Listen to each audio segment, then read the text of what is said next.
Hey guys, Michael here again, and I'm happy to be back with another music production video. This is still a music channel, but I will still be now and then uploading music production videos, walkthroughs and whatnot. And today I have this awesome product to showcase for you, which lets you create your own whooshes, risers and hits. So let's get right into it.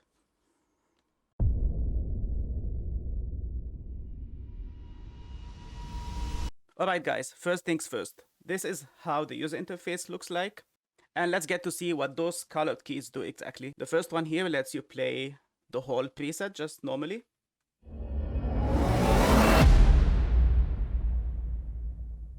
And the green one lets you play only the first part of the preset, so the risers here only, all together. And you can play the hits only with the one next to it.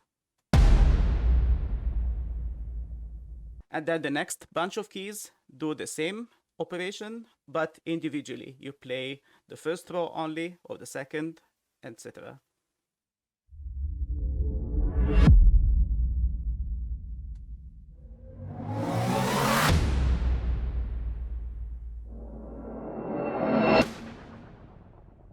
And the yellow keys play each riser also individually.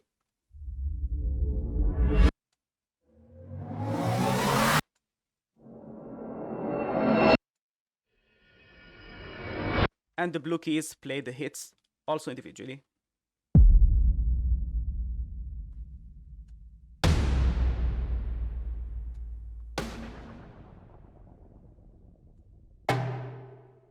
So let's take a quick look at each of those tabs over there. We have time, sample, mods, and effects. And with the time, you have this knob. Here you have beat or second, and beat lets you control it based on the host, based on your BPM, I mean. And second, you just count how many seconds it takes the whole preset to play.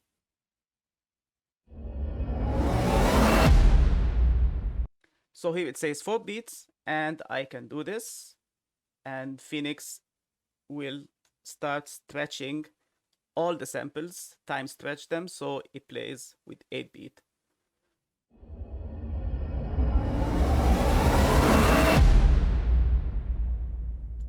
And of course you can go all the way to 16, for example. Yeah, you know the drill. And the purple key here allows you to audition the transition without having to listen to the whole sample from the beginning again. If you have, let's say, 32 beats here, which would take forever to happen, of course. You don't want to wait all of this, of course, right? So you just click that. Et voila. And then we have the sample tab here. You can see they are categorized depending on what they do. And you can actually choose each part of your rise and hit individually. There are many samples here to choose from. Let's go, for example, to ascending, and we click here, air. And if you have the samples thing here enabled, it allows you to audition the sample the moment you click it. That button allows you to audition the transition itself. And that dice thingy lets you randomize it. So we can go to the risers and then click randomize. And then we got a new riser, which is a great feature if you're bored or uninspired. So let's say, for example, you don't need the hits, you just need a riser here to play. So what you can do is, instead of having rise and hit, you can choose whoosh, and that lets you play only the riser. Let me show you really quickly.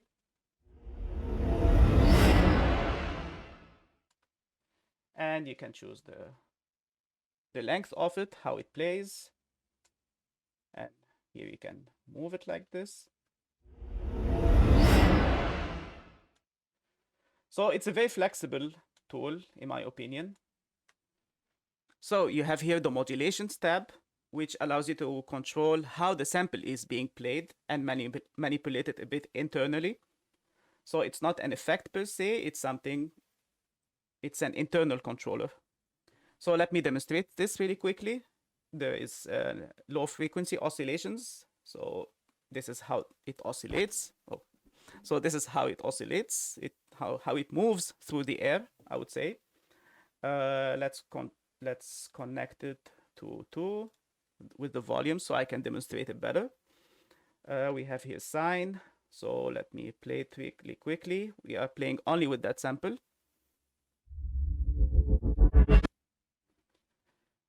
And if I have LFO2, I can control it more dramatically. So you can see sawtooth. We can do triangle. So, and if you make the fade knob a bit higher, it gets less dramatic. And here you control the amount of that effect being used. And of course, you can combine different effects, different things. We can do it with the reverb, for example. Choose the type of reverb, hall or room. I like hall. And here there is a sequence for the LFO. You can control it.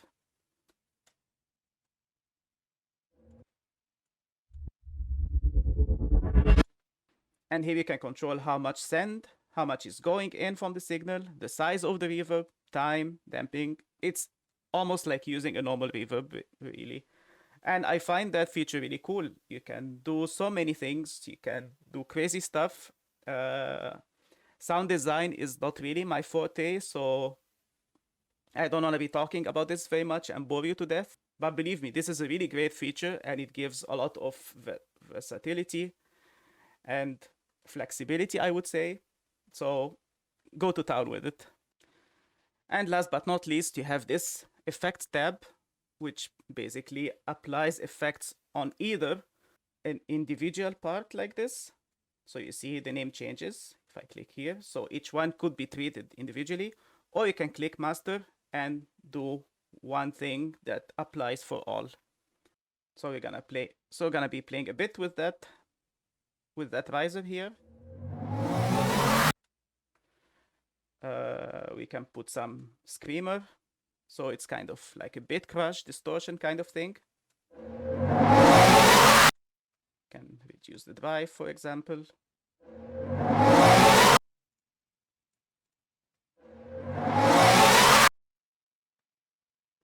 You can play with that knob with the tone, add more bass, and of course the output volume of the effect. And then there is flare, which is a flanger kind of thing.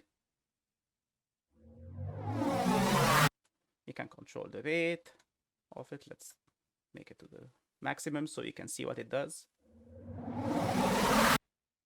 And then the stereo field of your sample, how wide it should be, for example. And of course the volume and stuff. And delay with all the controls and reverb as well. Can make the dry less, swap more.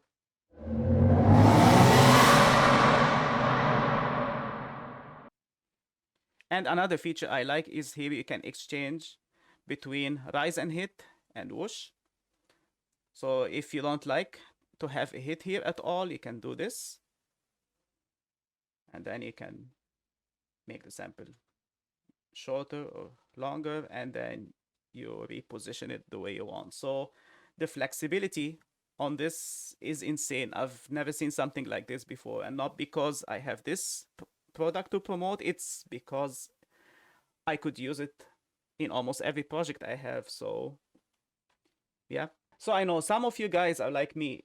You see a big library with that is sample based and you're like, why would I waste my time and money using something like this when I could just have my own samples, drag and drop them in the project, apply my effects on them, and be able to manipulate them the way I want? Because this is how I usually think. But one of the things I like the most about this library that it allows you to put your own samples. So you can have your favorite samples that you use on a regular basis being put in there. So you have the best of both worlds. So here, for example, I don't like that hit.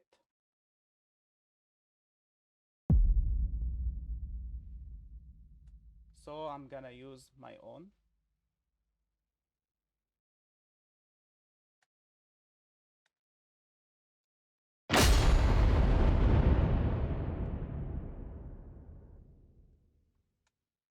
And here you go.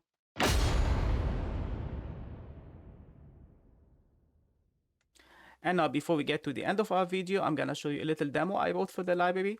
I'm gonna play it twice. The first time it's gonna have everything combined because I added some orchestral elements and synth. And the second time is gonna be only the hits and rises from Phoenix. And the samples I've used in this track from Phoenix, I didn't add any external processing to them.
Alright guys, I hope you have enjoyed this video. You can get the Phoenix library for $149.95. This is the intro offer and it goes through until the 19th of November and then it's gonna cost you $199.95. I'm gonna leave a link in the description and I'm gonna be uploading some more tutorials in the future.